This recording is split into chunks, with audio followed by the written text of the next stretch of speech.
అటు సమాజంలో ఒక పవర్ఫుల్ లీడర్ వారి యొక్క సందేశాన్ని విందాం.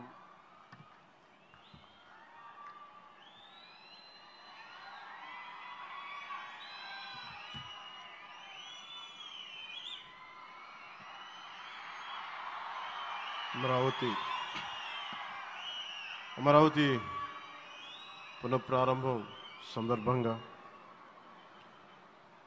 34,000 ఎకరాలు ఇచ్చి 29,000 పైచిలకు రైతులు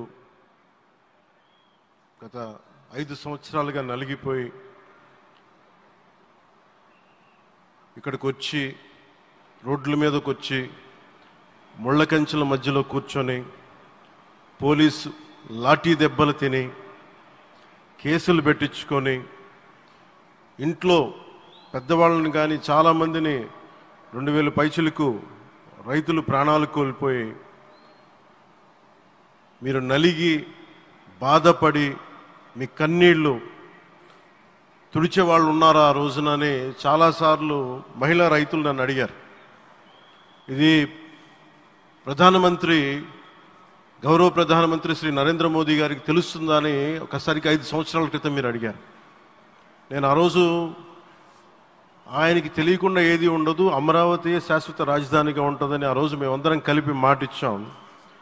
ఆ ఇచ్చిన మాట ప్రకారం ఈ రోజున గౌరవ ప్రధానమంత్రి గారి చేతుల మీదుగా మళ్ళీ ఇంకొకసారి పునఃప్రారంభం జరగబోతుంది. ఇది ఆది శంకరాచార్య 1237వ జయంతి సందర్భంగా తిరిగి అమరావతి పునఃప్రారంభం కావటం చాలా ఆనందాన్ని కలగజేస్తుంది. మనందరం 5 కోట్ల మంది ప్రజలకి సంబంధించి ఇది ఒక హబ్, ఇది సెంటర్, సెంటర్ ఇది. అంటే మనందరికి సంబంధించిన ఇల్లు ఇది.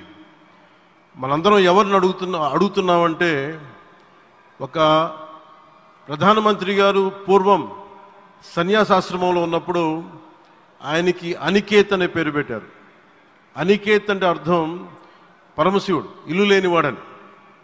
అలాంటి ఇల్లు లేనివాడు, కుటుంబం లేనివాడు 5 కోట్ల మంది కుటుంబాలకు, 5 కోట్ల మంది ప్రజల కోసం, ఎన్ని కోట్ల కుటుంబాల కోసం మనందరికీ రాజధానిలో ఒక నగరం నిర్మించడానికి, ఇల్లు నిర్మించుకోవడానికి ఇల్లు లేకుండా 140 కోట్ల మంది ప్రజల బాధ్యత తీసుకొని కశ్మీర్ నుంచి కన్యాకుమారి వరకు, అక్కడ కామాఖ్య నుంచి ద్వారకా వరకు ప్రపంచమే, మన దేశమే తన కుటుంబంగా చేసుకుంటూ ఈ భారతదేశమే తన ఇల్లుగా చేసుకొని తిరిగి పునఃప్రారంభానికి విచ్చేసిన గౌరవ ప్రధానమంత్రి శ్రీ నరేంద్ర మోదీ గారికి మనస్ఫూర్తిగా మన అందరి తరపున, ఆంధ్రప్రదేశ్ ప్రజలందరి తరపున, అమరావతి రైతాంగం తరపున, ఆడపడుచుల తరపున వారికి చేతులెత్తి హృదయపూర్వక నమస్కారాలు తెలియజేస్తున్నాను.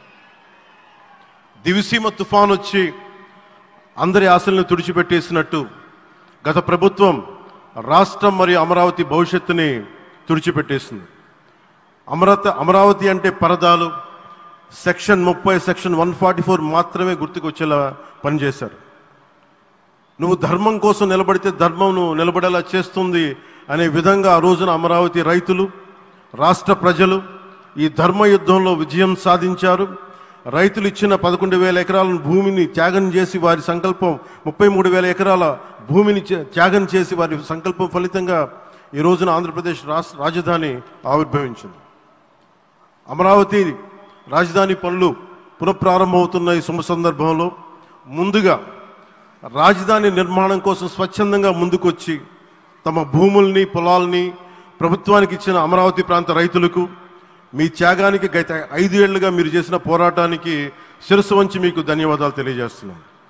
గత 5 ఏళ్లుగా రాజధాని నిర్మాణం నిలిచిపోయి రాజధాని తరలిపోతుందనే సమయంలో రోడ్ల మీదకు వచ్చి 5 కోట్ల ప్రజల తరపున రైతులు, మహిళలు, విద్యార్థులు చేసిన పోరాటం, మీరు పడిన అవమానాలు, మీపై పడిన గాయాలు ప్రతి ఒక్కటి మా మనసులో ఉంది.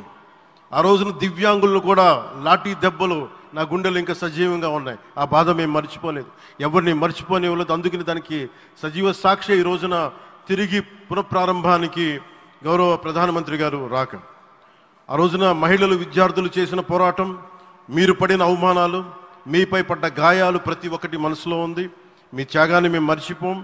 మీరు చేసిన త్యాగానికి జవాబుదారీగా ఉంటాం. బాధ్యతగా అమరావతి నిర్మాణం జరిగేలా సాయశక్తుల ఈ కూటమి ప్రభుత్వం కృషి చేస్తుంది. అమరావతి రైతుల త్యాగాలను హృదయపూర్వకంగా స్మరించుకుంటూ వారి ప్రతినిధులుగా ఇక్కడకు విచ్చేసిన రైతులకి నా ప్రత్యేక నమస్కారం. ఈ పోరాటంలో వారికి ప్రతినిధులుగా సన్మానం అందుకుంటున్న మహిళా రైతులు పాత్ర, ప్రత్యేకించి అమరావతి మహిళా రైతుల పాత్ర చాలా అభినందనీయం. మీరు ఎంత నలిగారు, మీరు ఎంత రోడ్ల మీదకి వచ్చారు. మగవాళ్ళు ఆపేస్తే ఆడపడుచులు బయటకు వచ్చి తిరిగి పౌరుషం చూపించారు, ఆంధ్ర పౌరుషాన్ని చూపించారు. మీరికి నా ప్రత్యేక అభినందన. వాళ్ళు చూపిన సాహసం, సహనం అందరికీ ప్రేరణగా నిలుస్తాయి. వేదిక మీద ఉన్న నా మంత్రివర్గ సహచరులకి, గౌరవ ప్రధానమంత్రి శ్రీ నరేంద్ర మోదీ గారికి, విజనరీ అయిన గౌరవ ముఖ్యమంత్రి శ్రీ నారా చంద్రబాబు నాయుడు గారికి, సోదరులు లోకేష్ గారికి, గవర్నర్ గారికి ప్రత్యేకించి నా హృదయపూర్వక నమస్కారాలు, ధన్యవాదాలు తెలియజేస్తున్నాను. అలాగే ఇతర సహచరులకు, సభకు హాజరైన వారికి, రాష్ట్ర ప్రజలకు కూడా నమస్కారాలు తెలియజేస్తున్నాను. ఇక్కడ రైతులు భూమిని మాత్రమే ఇవ్వలేదు, రాష్ట్ర భవిష్యత్తును నిర్మించే ఆశలను, విశ్వాసాన్ని ఇచ్చారు. కానీ 5 సంవత్సరాల్లో గత ప్రభుత్వం ఆ త్యాగాన్ని అవమానించింది. 3 రాజధానులు, అస్తవ్యస్త విధానంతో ప్రజల విఘ్నతని, అమరావతిని అగౌరవపరిచింది. ఈరోజు ఈ వేదిక నుండి మేమందరం మీకు హామీ ఇస్తున్నాం. అమరావతి మళ్ళీ ఒక ప్రపంచ స్థాయి సర్వశ్రేష్ఠ రాజధానిగా ఆవిర్భవిస్తుంది. అమరావతి ఒక ఆర్కిటెక్చరల్ జోన్, ఒక కాంక్రీట్ జంగిల్గా మిగిలిపోకుండా జవాబుదారీతనం, న్యాయం, ప్రజాస్వామ్యానికి ప్రతీకగా నిలవాలని ఆకాంక్షిస్తున్నాం. కేంద్రంలో రాష్ట్రంలో స్థిరమైన ఎన్డీఏ ప్రభుత్వం ఏర్పడిన కారణంగా అభివృద్ధి కార్యక్రమాలు వేగంగా సాగుతున్నాయి. మేనిఫెస్టోలో ఇచ్చిన హామీలన్నీ దశల వారీగా బాధ్యతాయుతంగా అమలు చేస్తున్నాం. కేవలం మ్యాచింగ్ గ్రాంట్స్ ఇవ్వని కారణంగా గత ప్రభుత్వం రాష్ట్రం కేంద్రం నుంచి పొందాల్సిన 1000 కోట్లు నష్టపోయింది. కానీ ఈ ప్రభుత్వం కోఆపరేటివ్ ఫెడరలిజం స్ఫూర్తితోటి, పరస్పర సహకారంతో పనిచేస్తున్నాం. రాష్ట్రంలో రహదారులు, రైల్వే, పారిశ్రామిక రక్షణకు సంబంధించి ఈ రోజున మన అమరావతి కాకుండా రాష్ట్రంలో రహదారులు, రైల్వే, పారిశ్రామిక రక్షణకు సంబంధించి ఈ రోజున 1,07,00,000 కోట్ల విలువైన అభివృద్ధి పనులకి ప్రధాని గారు శంకుస్థాపనలు, ప్రారంభోత్సవాలు చేస్తున్నారు. రాయలసీమలో గుంతకల్ రైల్వే, గోరంట్ల హైవే లాంటి వివిధ కార్యక్రమాలకు, ఉత్తరాంధ్రలో పిఎం ఏక్తా మాల్ లాంటి వివిధ పనులకు ఈరోజు శంకుస్థాపన, ప్రారంభోత్సవం చేస్తున్న ప్రధానమంత్రి గారికి నా హృదయపూర్వక కృతజ్ఞతలు. నేను అవనిగడ్డ ఎన్నికల ప్రచారంలో హామీ ఇచ్చిన దానికి అనుగుణంగా మనందరి ఆశలు మనకి ఆశించిన విధంగా నాగాయలంకలో మిస్సైల్ టెస్ట్ రేంజ్కి ప్రధానమంత్రి గారు ఈ రోజున శంకుస్థాపన జరగడం నాకు చాలా సంతోషంగా ఉంది.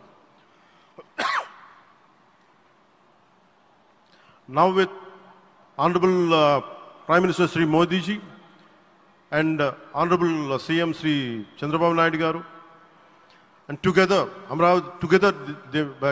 again Amravati will surely become a world-class capital, a 360-degree growth engine for all of Andhra Pradesh. Our youth will no longer have to leave for Bangalore, Chennai or Hyderabad. Soon Andhra Pradesh will create jobs for our people and attract talent from across the nation and the world.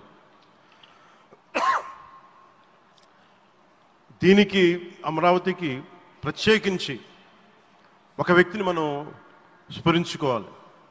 రాళ్లల్లో, రప్పల్లో ఒక మహానగరాన్ని చూసిన వ్యక్తి, ఒక 20 సంవత్సరాలు ముందుకెళ్ళి చూసిన వ్యక్తి. అలాంటి నాయకులు మనందరం కోరుకున్నట్టుగా ఆయన వెనంటే ఆయన ఉండాలి, ముఖ్యమంత్రిగా ఉండాలి అని మేము ఆశించిన విధంగా ఆయన ముఖ్యమంత్రి అయ్యారు. ఆయన సైబరాబాద్ అనే సిటీని ఎలా నిర్మించారో, ఎంత అద్భుతంగా రూపకల్పన చేశారో, అమరావతి అనే ఈ క్యాపిటల్ని కూడా ఆయన అపారమైన అనుభవంతో, ఆయన దక్షతతోటి, ఆయన గవర్నెన్స్ కేపబిలిటీ తోటి, అడ్మినిస్ట్రేటివ్ కెపాసిటీ తోటి ఇది అద్భుతమైన మహానగరంగా తీర్చిదిద్దుతుంది. ఇది ఆంధ్రప్రదేశ్కే కాదు, భారతదేశానికి తలమానికంగా అవుతుందని మనస్ఫూర్తిగా నేను ఆశిస్తున్నాను. అలాగే ప్రత్యేకించి ఈ రోజున మనం ప్రధానమంత్రి గారిని చాలా లోతుగా మనం అర్థం చేసుకోవాలి. ఈ రోజున కశ్మీర్లో దాదాపు 28 మందిని చంపేశారు. అలాంటి క్లిష్ట సమయంలో రాష్ట్రం, దేశం మొత్తం యుద్ధం వైపు వెళ్తున్న సమయంలో, అలాంటి కీలక సమయంలో ప్రధానమంత్రి గారు ఇక్కడికి వచ్చి లోపలంతా బరువు, గుండెల్లో బరువు పెట్టుకొని వేదన ఉండి కూడా అమరావతి రైతులు చేసిన త్యాగాలను మర్చిపోకూడదని చెప్పి ఇంత ఇబ్బందుల్లో కూడా ఆయనకు వచ్చినందుకు మనస్ఫూర్తిగా ఒక్కసారి మనందరం ప్రధానమంత్రి గారికి గౌరవ సూచకంగా మనందరం కృతజ్ఞతలు తెలియజేయాలి. The Pahalgam terrorist attack has been one of the darkest days for the entire country. Even the blood was spilled in Kashmir. The blood spilled in Kashmir, it created tremors in the entire nation. And we had seen it personally, witnessed personally, the pain of the victims.